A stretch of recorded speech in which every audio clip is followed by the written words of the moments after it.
You are deep inside a dark German forest. Thick trees on every side. No clear path, no sunlight. The rain started an hour ago. Your armor is soaked. Your boots are sinking in mud. You've been marching for 2 days. 20,000 men behind you. You think the worst is over.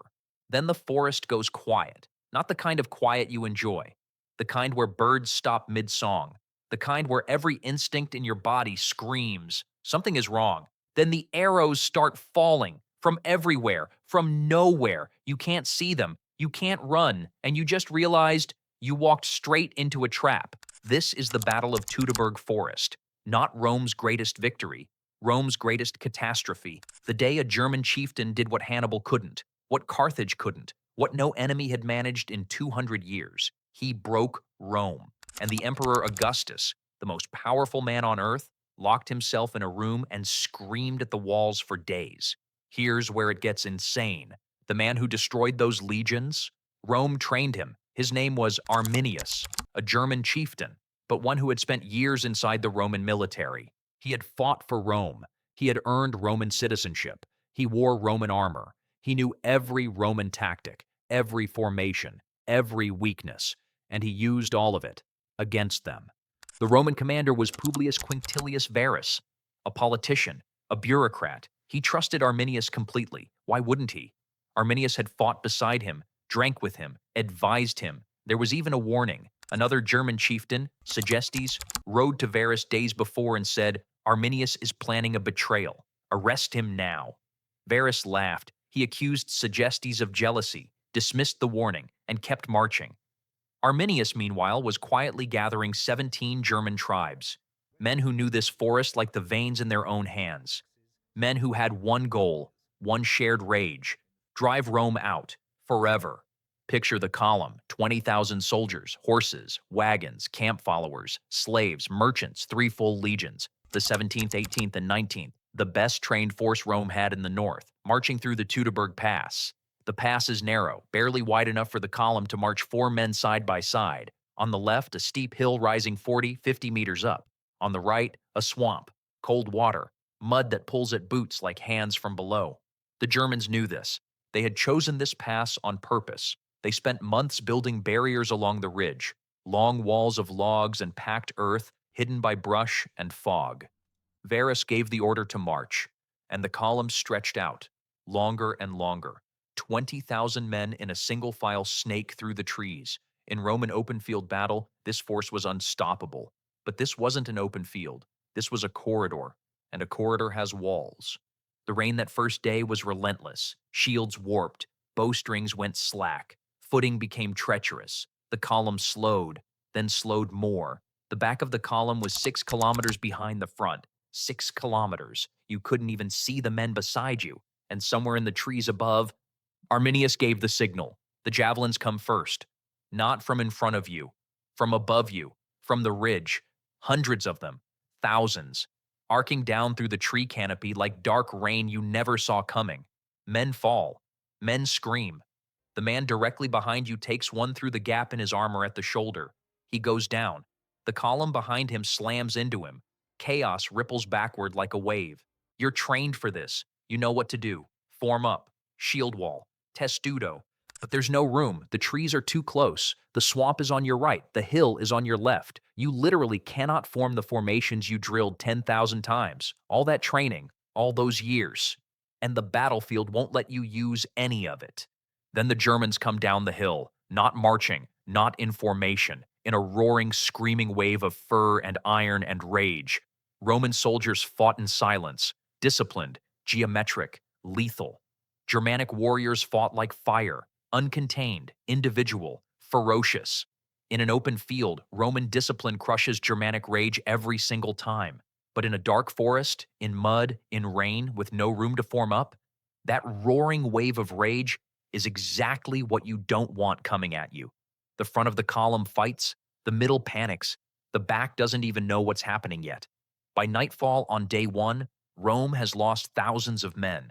The survivors dig into a camp, they burn the wagons, they make a choice: keep marching, force their way through, or die in this forest. Dawn, day 2, the rain is still falling. The surviving Romans, maybe 15,000 now, form up tighter, denser. They ditch the heaviest wagons. They ditch everything they don't absolutely need. For a moment, just a moment, they break into more open terrain.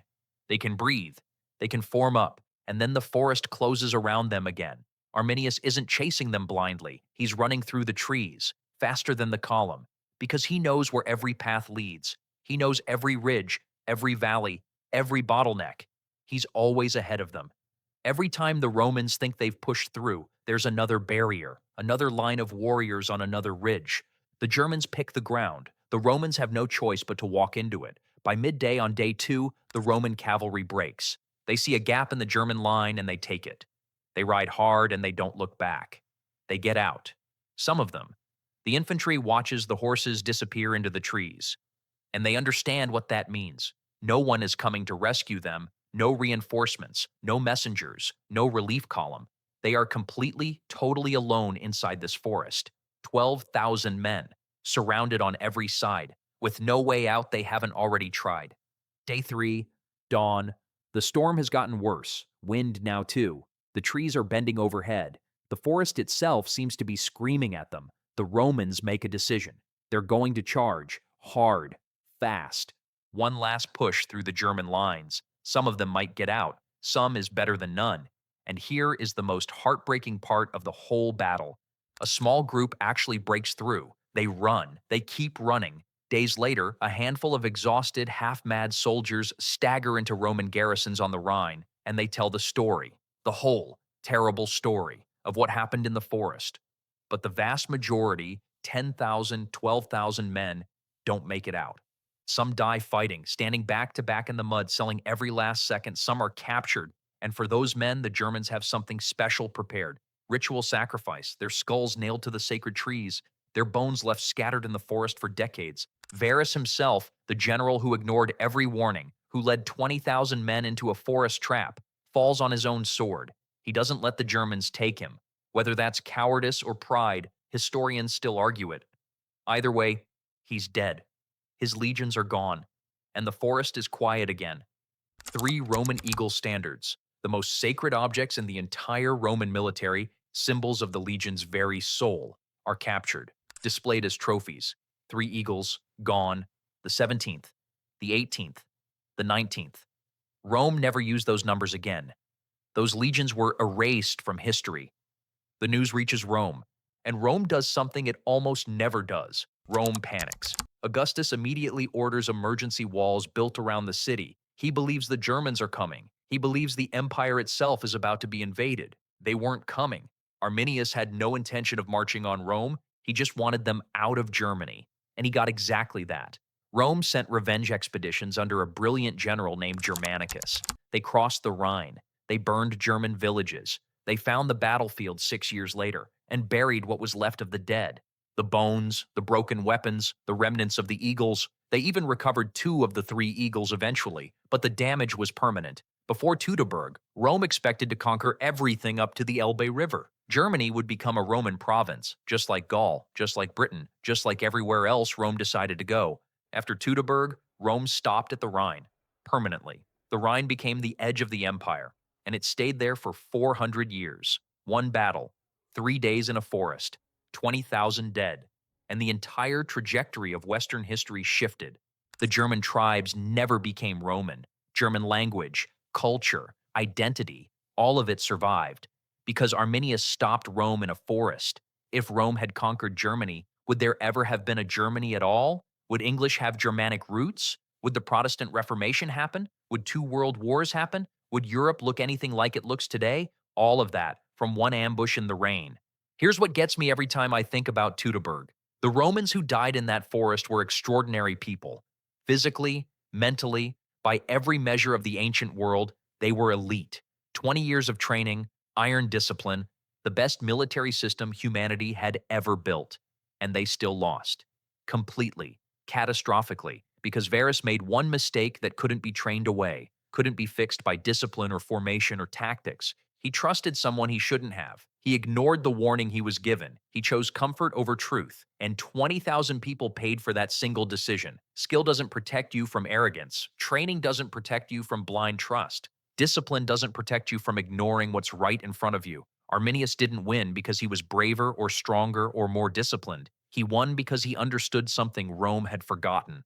Knowing your enemy, really knowing them from the inside, is worth more than any formation, any training, any number of soldiers. He spent years learning Rome, and then he used that knowledge at exactly the right moment, in exactly the right place, where Rome's greatest strengths became useless.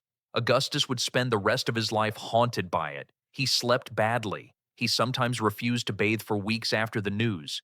He would walk through his palace at night, knocking on walls, calling out into the dark, "Varus, give me back my legends!" But the forest kept them. For years, the bones lay scattered through the Teutoburg Forest, unburied, silent. 3 eagles lost to the trees and the rain, and a man who knew exactly how to use what Rome had taught him. The Romans finally came back and buried those bones with full military honors, because even in catastrophic defeat, maybe especially in catastrophic defeat, those men deserve to be remembered.